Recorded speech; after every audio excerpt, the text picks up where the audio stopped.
उसके बाद एक और नज़्म है रब्त अव्वल व आखिर, कि एक अव्वलुज़्ज़मान था और एक आखिरुज़्ज़मान है और हम इस वक़्त आखिरुज़्ज़मान के अंदर ज़िंदा हैं। नबी करीम सल्लल्लाहु अलैहि वसल्लम नबी आखिरुज़्ज़मान है, उनके आने से ही आखिरुज़्ज़मान शुरू हो गया था।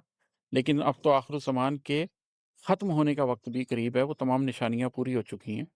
जो क़यामत से पहले आने की बड़ी-बड़ी निशानियाँ हैं, जो अ हदीस जिब्राइल में जिनका ज़िक्र है, वो पूरी हो चुकी हैं। तो उस हवाले से ये एक नज़्म है कि रब्त अव्वल व आखिर, इसको सुन लीजिएगा। उसके बाद एक नज़्म है बालीदगी, कि एक तो वो एवोल्यूशन है जो हमें साइंस में पढ़ाई जाती है, लेकिन एक एवोल्यूशन इंसान के अपने अंदर भी होती है। तो इंसान की अपनी ज़ात के अंदर एवोल्यूशन किस तरीके से होती है, ये उसके बारे में नज़्म है। अगर हो सके तो इसको पढ़ लीजिएगा। एक नज़्म है हिजरतें।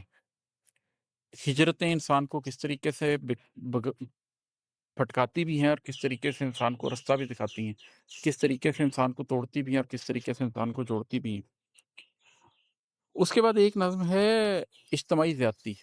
ये एक घिनौना जुर्म जो मुआशरे में होता है उसके हवाले से है, ये सुन लीजिएगा। और आखिरी नज़्म ज़ुल्क़ुरनैन, ये तो बड़ी लंबी नज़्म है और इसके ऊपर मैंने बड़ी लंबी वीडियो आज ही रिकॉर्ड करवाई है।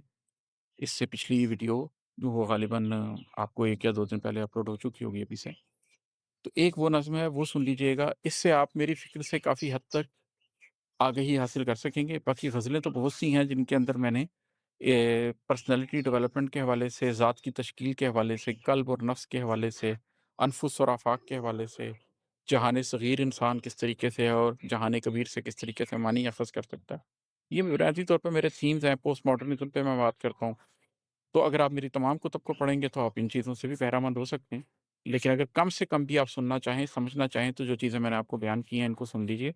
इंशाअल्लाह ताला इनसे आपको कुछ न कुछ खैर, कुछ न कुछ फ़ायदा ज़रूर हासिल होगा। इजाज़त चाहता हूँ, बहुत शुक्रिया। अस्सलाम वालेकुम।